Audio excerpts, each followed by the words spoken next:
കഷ്ടപ്പെട്ട് പഠിച്ച് ഒരു PSC റാങ്ക് ലിസ്റ്റിൽ വന്നു, എന്നിട്ടും നിയമനം ലഭിക്കുന്നില്ല അല്ലെങ്കിൽ ജോലി കിട്ടുന്നില്ല. ഒരുപാട് PSC ഉദ്യോഗാർത്ഥികൾ നിലവിൽ കടന്നു പോകുന്ന ഒരു സാഹചര്യമാണ് അല്ലെങ്കിൽ നേരിടുന്ന ഒരു പ്രധാന പ്രശ്നമാണിത്. എന്നാൽ ഒരുപാട് പേർ ഇനി PSC നോക്കണോ എന്ന് പോലും, PSC പഠിച്ചൊരു ജോലി നോക്കണോ അല്ലെങ്കിൽ ഒരു ഗവൺമെന്റ് ജോലി കയറണോ എന്ന് പോലും ഇപ്പോൾ ആലോചിക്കുന്നത്, അല്ലാതെ വേറെ ഏതെങ്കിലും പ്രൈവറ്റ് ജോലി നോക്കിയാൽ പോരെ, PSC തന്നെ പഠിക്കണോ എന്ന് പോലും ആലോചിക്കുന്നത് ഈ ഒരു കാര്യം കൊണ്ടിട്ടാണ്. എന്താണ് ഇതിന്റെ സത്യാവസ്ഥ? നമുക്ക് എന്ത് ചെയ്യാം, ഒന്ന് നോക്കാം. ഇത് നിലവിലെ VFA റാങ്ക് ലിസ്റ്റുമായിട്ട് ബന്ധപ്പെട്ട റീസെന്റ് ആയിട്ട് വന്നൊരു ന്യൂസ് ആണ്, ഒരു അപ്ഡേറ്റ് ആണ് പറയുന്നത്. നോക്കിക്കോ, VFA ലിസ്റ്റ് തീരാൻ, അതായത് VFAയുടെ ലിസ്റ്റ് തീരാൻ ഇനി മാസങ്ങൾ മാത്രമേ ഉള്ളൂ. പക്ഷെ നിയമന ശുപാർശ വെറും 29%. ഈ VFA റാങ്ക് ലിസ്റ്റുകാരെന്ന് പറയുന്നത് പ്രിലിംസും മെയിൻസും പരീക്ഷ പാസ്സായി കഴിഞ്ഞ റാങ്ക് ലിസ്റ്റ് ഉൾപ്പെട്ടവരാണ് എന്ന് കൂടി എന്ത് ചെയ്യണം, ആലോചിക്കണം. സോ അങ്ങനെ ഒരു റാങ്ക് ലിസ്റ്റ് ഇനി തീരാ മാസങ്ങളും വെറും നിയമനം 29% മാത്രമാണ് എന്ത് ചെയ്തത്, നിയമനം നടന്നത്. നമ്മുടെ തസ്തികയുടെയൊക്കെ പേര് വരെ മാറ്റിയിട്ടായിരുന്നു നിയമനം നടത്തിയത്. കാരണം വില്ലേജ് മാൻ എന്നായിരുന്നു തസ്തികയുടെ പഴയ പേര്, അതിന് പകരം വില്ലേജ് ഫീൽഡ് അസിസ്റ്റന്റ് എന്നൊക്കെ ആക്കിയിട്ടാണ് നിയമനം നടത്തിയത്. എന്നിട്ടും എന്ത് ചെയ്തില്ല, വലിയ മെച്ചമൊന്നും നിയമനങ്ങളുടെ കാര്യത്തിൽ നടക്കുന്നില്ല. ഇതൊന്ന് ഡീറ്റെയിൽ ആയിട്ട് നോക്കിയാൽ അറിയാൻ പറ്റും. റവന്യൂ വകുപ്പിൽ വില്ലേജ് ഫീൽഡ് അസിസ്റ്റന്റ് അല്ലെങ്കിൽ VFA തസ്തികയുടെ റാങ്ക് ലിസ്റ്റുകൾ അവസാന വർഷത്തിലേക്ക് കടക്കുമ്പോഴും നിയമനം വളരെ ശുഷ്കമാണ്. 14 ജില്ലകളിലായി 5993 പേർ ഉൾപ്പെടെ റാങ്ക് ലിസ്റ്റുകളിൽ നിന്ന് ഇതുവരെ നടന്നത് വെറും 1766 പേർക്കാണ് എന്താ വെറും നിയമനം നടന്നത്. അതായത് വെറും 29% പേർക്കാണ് നിയമനം ലഭിച്ചത്. എന്നാൽ ആ നിയമന കണക്ക് നോക്കുമ്പോൾ ആകെ നിയമന ശുപാർശയിൽ അതിൽ 525 ഒഴിവും, അതായത് 1766 525 ഒഴിവും എന്താണ്, അത് NJD ഒഴിവാണ്.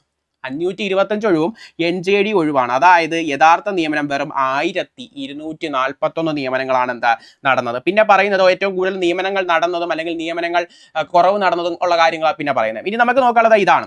2023 നവംബർ 22 മുതൽ 24 ഫെബ്രുവരി 22 വരെ വിവിധ തീയതികളിലായി നിലവിൽ വന്ന റാങ്ക് ലിസ്റ്റുകൾ ഈ വർഷം നവംബർ 21 മുതൽ 2027 ഫെബ്രുവരി 21 വരെ വിവിധ തീയതികളിലായി റദ്ദാകും. അതായത് VFAയുടെ റാങ്ക് ലിസ്റ്റുകൾ ഇനി വരുന്ന മാസങ്ങളിലൊക്കെ, നവംബറിലൊക്കെ ആയിട്ട് എന്ത് ചെയ്യും, ഓരോ ജില്ലയിലെയും എന്ത് ചെയ്യും, റദ്ദാക്കപ്പെടും.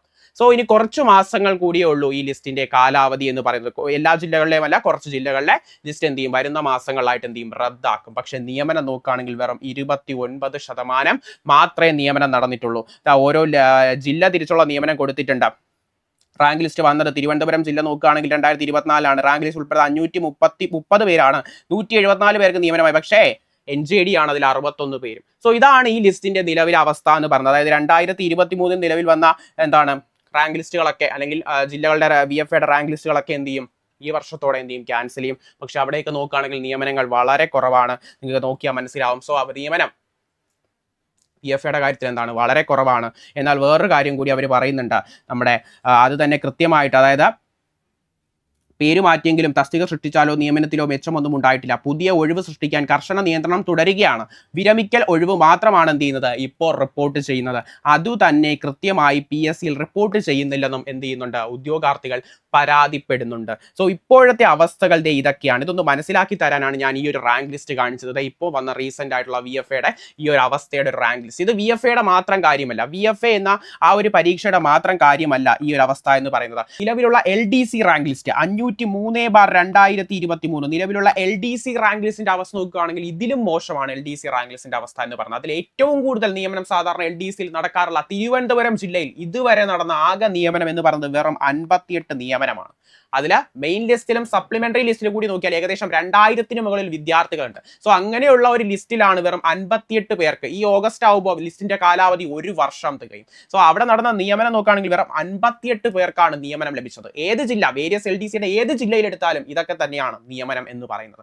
LP UPയുടെ കാര്യവും അവരുടെ ലിസ്റ്റും ഇതേപോലെ തന്നെയാണ്. അങ്ങനെ ഒരുപാട് റാങ്ക് ലിസ്റ്റുകൾ ഇതേ സ്ഥിതിയിലാണ് മുന്നോട്ട് പോയിക്കൊണ്ടിരിക്കുന്നത്. അപ്പോൾ PSCയും ഗവൺമെന്റും ദയവ് ചെയ്ത് ഈ കാര്യങ്ങളൊന്ന് മനസ്സിലാക്കുക. കാരണം ഞാനും ഒരു PSC ഉദ്യോഗാർത്ഥിയാണ്. അതുകൊണ്ട് തന്നെ ഓരോ ഉദ്യോഗാർത്ഥിയും എത്രത്തോളം കഷ്ടപ്പെട്ടിട്ടാണ് ഇതേപോലുള്ള റാങ്ക് ലിസ്റ്റുകളിൽ എത്തുന്നത് എന്ന് എനിക്ക് നന്നായിട്ട് മനസ്സിലാക്കാൻ പറ്റും. അതേപോലെ പ്രൈവറ്റ് ജോലിക്ക് പോകുന്നവർ, ആ ഒരു ജോലിയുടെ ഇടയിൽ അവർ കഷ്ടപ്പെട്ട് പഠിച്ചാണ് ഇതേപോലെ റാങ്ക് ലിസ്റ്റിൽ വരിക. അതേപോലെ വീട്ടമ്മമാർ, അവരുടെയൊക്കെ ഏറ്റവും വലിയൊരു സ്വപ്നമായിരിക്കാം അവരുടെ സ്വന്തം നാട്ടിൽ ഒരു ഗവൺമെന്റ് ജോലി എന്ന് പറയുന്നത്.